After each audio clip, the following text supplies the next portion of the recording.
I'm doing it. Hey, hi, hello, welcome back to my channel. My name's Amanda. If you're new here, I read a lot of fantasy and I've been reading Malice since December. And when I say that, I mean that I read like 150 pages of Malice in December, realized that I was only about 5 books away from hitting 200 for the year, put it down, and read 5 really short books, and then never picked the book back up again until today. Today I have read 100 pages of Malice. I'm right at the 240 mark. It's okay, I'm 10 pages away from 100 pages, whatever. Feel it this time, I'm gonna be finishing this book. I can do it. So this lovely stack is the books that I hope to read this week. Yeah, I know that there are some chunkers on here. I think all of these books are over 600 pages. Gleam is just at 600 pages. Kingdom of Liars is just at 600 pages. And Malice is just around 630 pages. But I have the audiobook for this, so that's how I am choosing to get through it this time around. I'm enjoying the audiobook experience, but since I took 8 months off of reading this book, I'm definitely really confused. Like, the main character is named Corbin, and he is a young boy who lives in this farm town, and the entire epic world is on the brink of going to war because there are these signs that like the old gods are returning to this land and the people are scared and they're kind of preparing for that. So it's a huge multi-POV epic fantasy where we are learning about lots of different cultures in this world, lots of different people in this world, mostly men, I will say, but there are a few women that get POVs and they're quite interesting. I actually like them a lot. The main character is Corbin. He is just the small farm boy, like I said, and he is learning the ways of the world and figuring things out. Him, I have no problem with. I remember his entire story. But there are also characters like Evnus. I have no clue who he is. He had a chapter today, he was really angry at someone. I also don't know who he was angry at. Right here it says, he's sacrificed too much, but he wants power to rule. Where is he trying to rule? I've got nothing.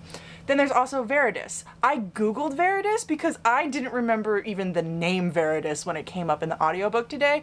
And when they told me who he was, I was like, okay, I know the people that he's like related to. So he's like the right-hand man of the prince of this like one king. I know the prince and I know the king. I know Aquilius. It's a great name. And then there's also Nether. I got nothing for Nether. Next up, I'm also reading Kingdom of Liars. This is what my book club is reading. This is my physical book at the moment. I am 330 pages in. I'm hoping to knock out a good chunk of this tonight, and I'm really hoping to finish it tomorrow. This is the last book that I am reading from my August TBR. I decided to just let it count towards TBR bingo in August and not bring it over. Malice and Gleam are both for September. I'm gonna be okay with this decision, and whenever I just finish this, that month is like checked off. This is the story of Michael Kingman, and his father was executed about 10 years ago as of where the story is taking place because his father killed the prince in line for the throne of the realm, and the Kingman family was supposed to protect the royal family. And now Michael and his siblings are living in this land and they are branded as traitors, so they're really having like a hard time surviving. And there's a lot of like really interesting magic in this world. So if you have magic and you use it while untrained, you lose all of your memories. Well, you slowly lose your memories until you like can no longer function at all. There's also this whole entire like myth and folklore around the moon and how it's like crashing to earth and how there are these raids that people have to like hide from the moon crumbling to earth. It's really interesting and I'm really enjoying my read of it. I definitely recognize that it is a debut novel and I can see that in the writing, and I don't think it'll get anywhere above a 3, but it's so enjoyable and it's exactly what I'm in the mood for right now. So like it's a solid 3 that I would recommend to tons of people. I want to be getting to Gleam. I've been pushing this off for too long now. I want to read it. I'm basically planning on just like reading this in 2 sittings when I finally do get to sit down and read it, so I hope that that can actually happen. This is the 3rd book in the Plated Prisoner series, dark fantasy romance series that is a retelling of King Midas, where our main girl is a prisoner to King Midas and he keeps her locked up and she is pure gold, and it's just really good. And I don't know if I would recommend it to everyone, but I'm loving it. And if you're into like fae fantasy romance, but you want it to be a little bit darker and a little bit less romance, like there's some spice, but it's not a ton, but what spice is there is not romantic at all, I'd recommend this one to you.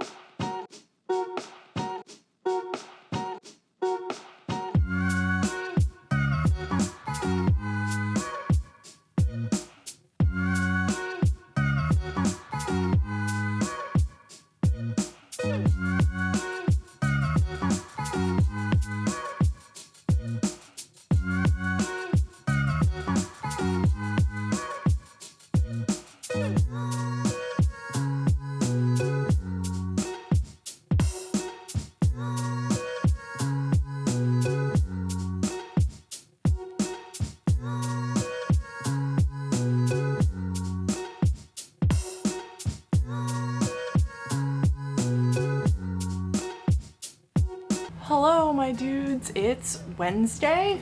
As of today, I'm officially working from home for the next 2 weeks. We had a COVID outbreak at work, and I've tested negative twice, so they're just sending everyone home who doesn't need to be in the building.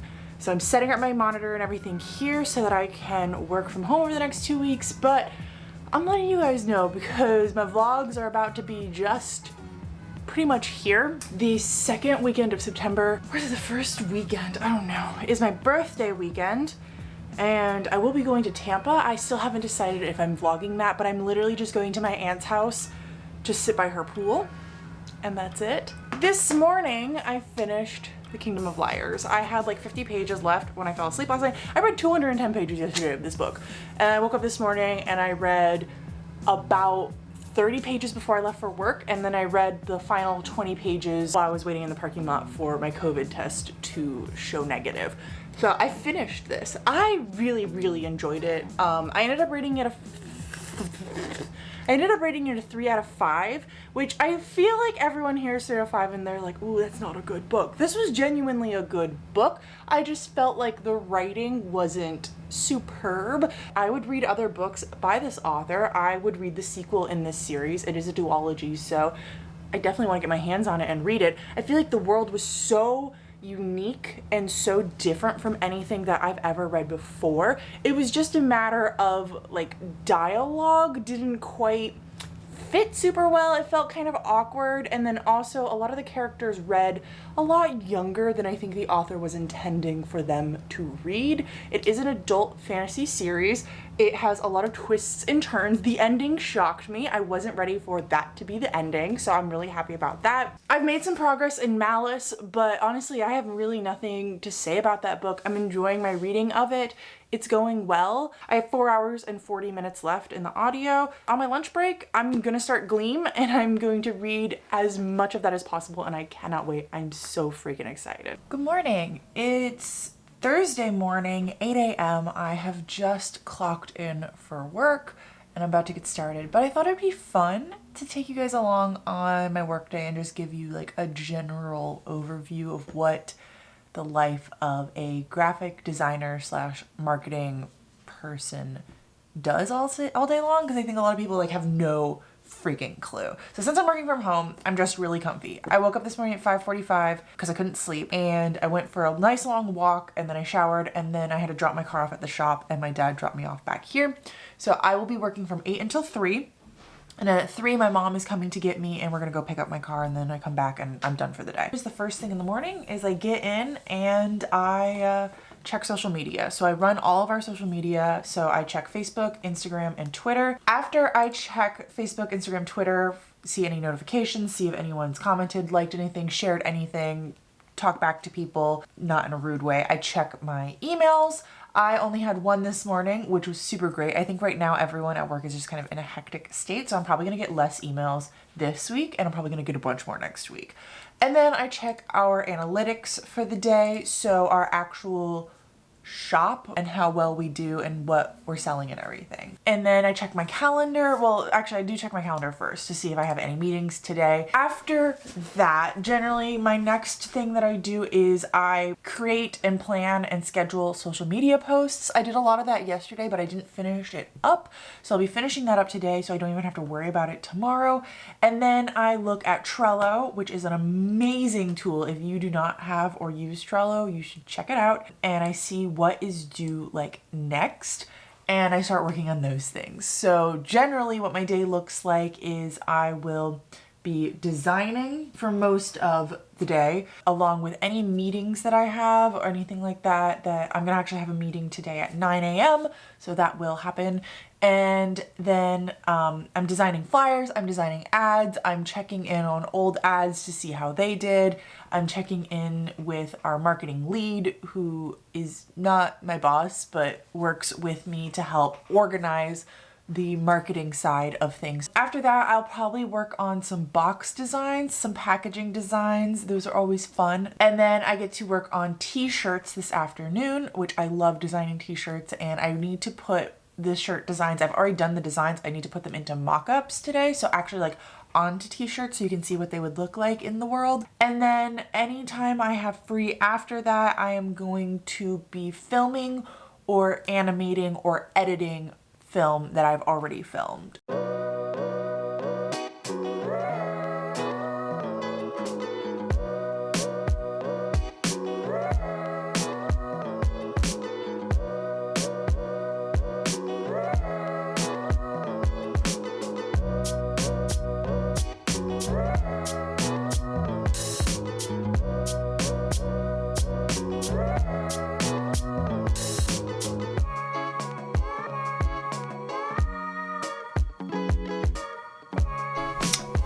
Meeting is done. Let's go get a snack.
So that's my day. Pretty much sitting in front of a computer all day. I just got back from getting my car.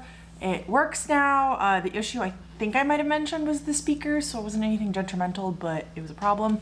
And then I ran to the grocery store to pick up some quarantine snacks because I'm basically stuck here for the next 2 weeks. I also, though, my water bottle broke on the way. I've had like 4 of these water bottles and they always do this after a while where they break where it holds it down, and then if you go to pick it up, it snaps.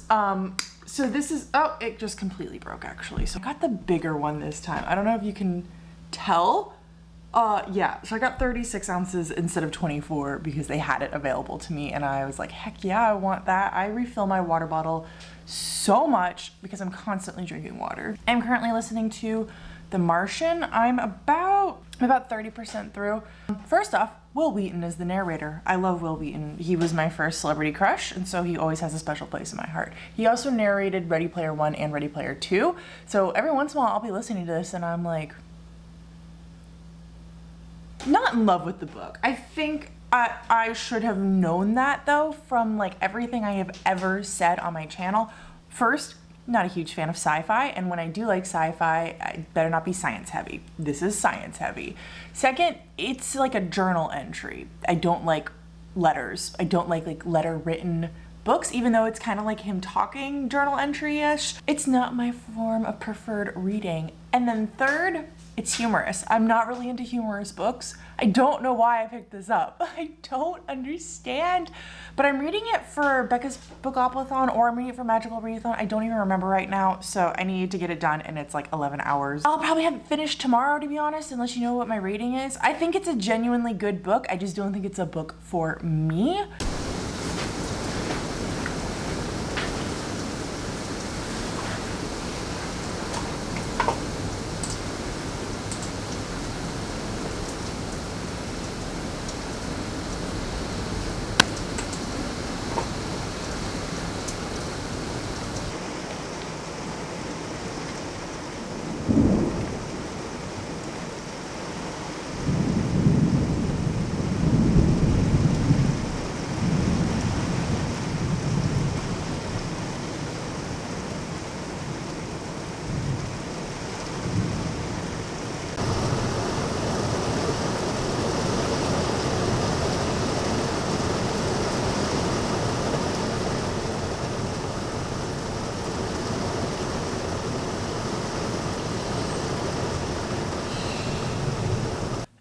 It's Friday evening. I'm about to go for a walk.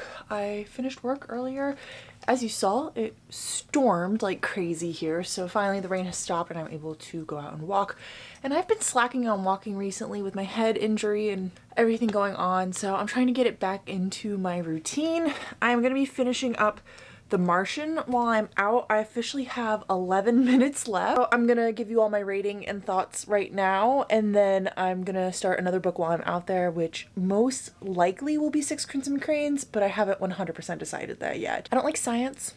I don't like funny books. I've already told you this. I don't even necessarily think that the book was well written. I feel like it was really repetitive. Like, I cannot tell you how many times I heard this main character say, I'm gonna take it easy the rest of the day because I deserve it, or I'm gonna have an extra like meal portion because I deserve it, or like something along the lines of he deserves it. And I understand he's in this horrible situation. He's literally trapped on Mars. The dumbass utilitarian part of my brain can't stop thinking about the millions of dollars we spent fictionally on this one human being to keep him alive when we're not even willing to spend any money at all on people on our current planet who are dying. Okay, I know like that's not the point of the book. The point of the book is like hope.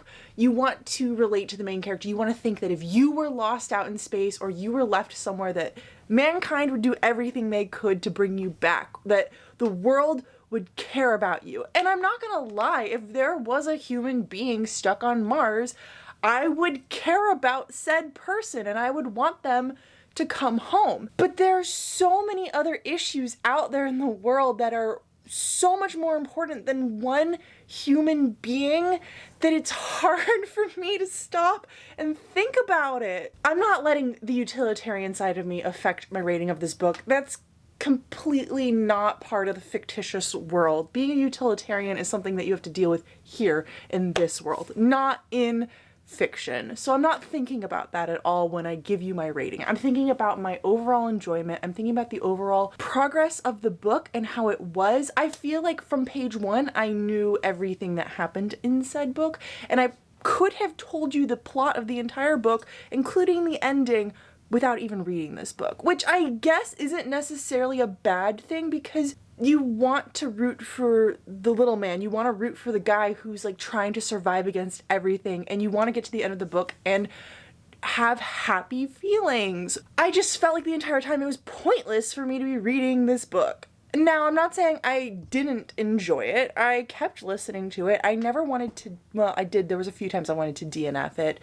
But I think that's more so because it just felt monotonous and like the same after a while, and I was just kind of done with it. Can you tell that I'm stalling? I don't want to tell you that I'm going to rate this book 3 stars.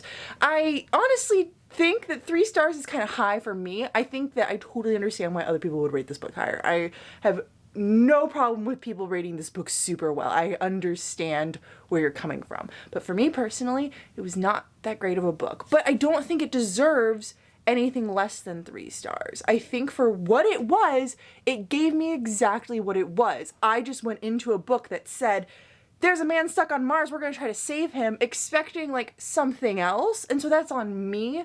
So I'm trying to rate it based on my enjoyment of a sci-fi humorous book about a white man who doesn't die. So yeah, I'm pretty sure up next is going to be Six Crimson Cranes because I do have it from my library and I can see that 3 people are waiting on it, and I have 16 days left with it, but I feel bad holding on to it while 3 people are waiting still. If not, I'll probably be picking up one of my other 2 library holds, which are Dark Matter and The Cabin at the End of the World. The only reason why I would pick up either of those is because they are shorter, but I think I'm going to avoid Dark Matter since I don't necessarily want to do 2 sci-fis back to back. Six Crimson Cranes is probably what I'm going to pick up, but there is a chance that I just pick up The Cabin at the End of the World. You know what? I might pick that up. I'm kind of in the mood for some horror. I'll think about it on my walk. Oh, also, before I go, I did have to do some like shuffling of books and prompts on my TBR board. I don't even remember all of them. Basically what happened is I started The Boatman's Daughter and I really didn't like it, and I didn't even make it a full chapter into it, so I quit that real quick. So I needed a book with a boat on the cover, so I thought, oh, Leviathan Wakes would actually fit that really well because it has a ship on the cover, a spaceship. I didn't think about spaceship, so I moved that there, and then I realized that today I'm reading The Martian. I own The Martian, so it wasn't on my bingo board, so I want to use it for red cover. Well, Six Crimson Cranes, so I own the physical book and I'm listening to the audiobook from the library, so it can count for either. So I'm switching that over to be next in series, and then I'm moving Leviathan Wakes from next in series to ship on the cover. Martian is going to be red cover, and I think there was something else that had to move, but I don't remember what that last thing was. Well, I'm out of the shower and I decided to start Cabin at the End of the World on my walk, and I wanted to talk to you guys about it while I was getting ready for bed. I did not think about the fact that this fan cannot be shut off while having the light on. I've started the Cabin at the End of the World and I am 20% into it. Now, first off, this book is 9.5 hours long and there are 6 chapters. So the chapters are very, very long. I have read 2 of them at this point, 2 hours in. First chapter is pretty much exactly what the summary says online. So basically we are following this middle school aged girl named Wen. She is Chinese, adopted by these 2 gay men in America, and she and her fathers have gone to this cabin kind of in the woods to take a vacation. And while they're there, Wen is playing in the front yard while the dads are in the backyard, and this man comes and kind of is really friendly with Wen, and then says to her, I need you to know that none of this is your fault, that everything's gonna happen, none of this is your fault, but we need to go inside and talk to your dads about the end of the world. People come out of the trees and they're holding handmade weapons, they're real menacing. So chapter 2 is kind of just Wen and her father's backstory, and then the 3 of them being barricaded in the cabin while they're waiting for these men to go away, hopefully. Actually, it's men and women to go away. There's 6 of them. The people have a weird vibe. So some of them are super murdery and some of them are actually kind of nice, but they just keep saying over and over and over again, we need to talk to you about the end of the world, we need to talk to you about the end of the world. And I think that's really what's not doing it for me in this book, is the fact that they're not making the end of the world a tangible thing. They're not explaining why these 3 random people in the middle of the woods are the cure to the end of the world. In fact, they even said oh, we never expected this to happen. We didn't think it was going to be you. So I'm why are you showing up with this rake and this hoe, the tool, not the person, scaring the shit out of this family? I've been listening for 2 hours. Well, I've been listening for an hour because sometimes 2 speed. What is going on? Well, I need more explanation. I'm gonna keep going. It feels like a train wreck. I absolutely cannot figure out the why of this story. And I think that's why it's not doing it for me as a horror novel, is because I'm 1, there's really not anything scary happening, but 2, why? Why should I be scared of these random people who are just trying to save the world? They just sound like religious nuts who have come out of nowhere, which is scary, but not the paranormal scary that I thought I was signing up for. It's the next day. I've been working out and cleaning my house, so I look like someone who has sweated a lot, and I finished the book. This has officially topped The House at the Bottom of the Lake as my least favorite book ever that I've read. Boy, I'm staying up last night and listening to it until the 50% mark. So I listened to 2.5 hours, which was 5 hours in the audiobook. And then I woke up this morning and I just now finished it. I rated it 1 star, in case you're confused, in case you haven't picked up on that yet. The book was way too long, way too long. And it was only 9.5 hours. It had the ability to keep you going. I listened to so much of it last night and I just felt like I couldn't put it down. And yet it was awful. So that's the 1 plus that it got. Now I'm gonna sit and spoil the book, the entire book, for you right here. So if you don't want to know about it, turn away. But I'm telling you this book was bad, and that's why I'm spoiling it, so that you can know how it ends, so that you don't have to go read it. Yesterday, where I left you off with all of the family, the 2 dads and their daughter, were tied up in this house, and there were these 4 radical people tying them up and telling them that they had to sacrifice themselves. One of them had to be sacrificed, and that the family had to do it, and if they didn't do it, the entire world was going to end. And then right after that, the 4 radical people team up and kill one of their own people. So now there's only 3 radical people because one of them is dead because he got beaten to death by the other 3. And then they turn on the news and there was a tsunami. And they say, we sacrificed one of ourselves because you weren't willing to sacrifice one of yourselves, and we helped cause this. And the thing that I do not understand is how the hell, if these people aren't willing to sacrifice themselves, you sacrificing one of you people caused a tsunami. Now, okay, let's say I extend my disbelief for a minute. Let's just say that. Why is it that if these people don't sacrifice themselves, one of you make the tsunami why are you trying to make the tsunami, or are you trying to stop the tsunami from happening? But the tsunami happened. So why are you sacrificing one of them? And the story continues on where each of the radical people ends up sacrificing themselves through different means and different things that happen. And every single time one of them does, like, some catastrophe happens, and I'm like, just stop sacrificing yourselves and the end of the world won't happen. While they're tied up, there's literally like no questions explained the entire time, like why the end of the world is happening, why this family was chosen as the family to sacrifice, where these people came from, like what. They try to explain it as like some vengeful god sent them there together. Oh, my battery's dying. Come on, I'm in the midst of this. At one point, finally explain that like there is a god out there who is causing them to do this thing. And the book definitely leaves it open. I mean, it definitely leans towards the god being real, but it does leave it open enough, I feel like you could argue that like he's not real and these people are going insane. I'm about to spoil even more stuff in this book. At one point, one of the dads gets free and he gets a hold of a gun and he's wrestling with one of the radicals and they accidentally shoot the daughter. So she's dead. She dies like 70% into the book. And she was like the main reason why I was reading the book at this point, I'm not gonna lie. So she's completely dead. And they say that by killing her, it wasn't a good enough sacrifice.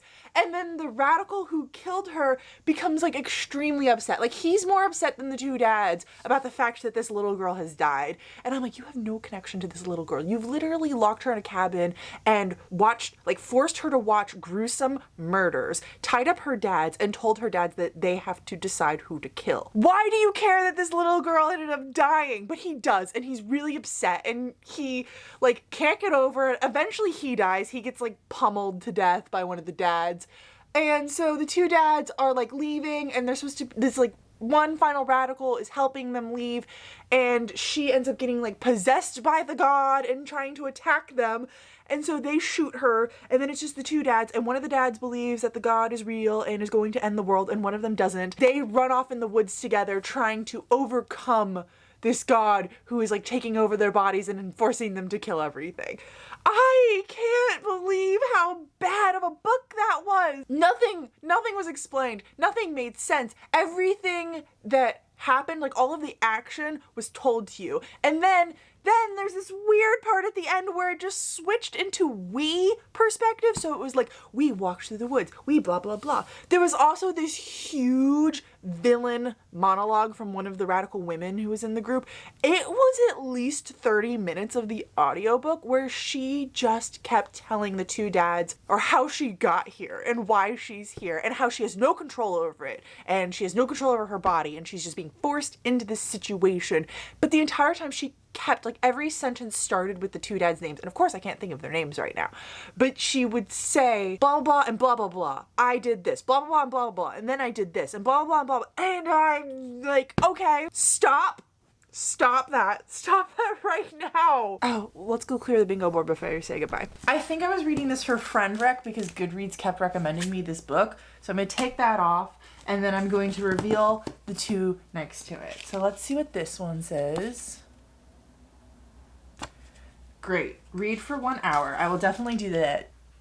Library trip. You know what? I need to do that anyways because I need to return some books. So that'll be really good. I'll probably do that next week. Oh, I never removed red cover for finishing The Martian. Okay, so I get to actually flip 2 more. Hold up. That's not what my board looks like at the end of this. Read 100 pages. I'm going to argue that has to be different from the 1 hour of reading.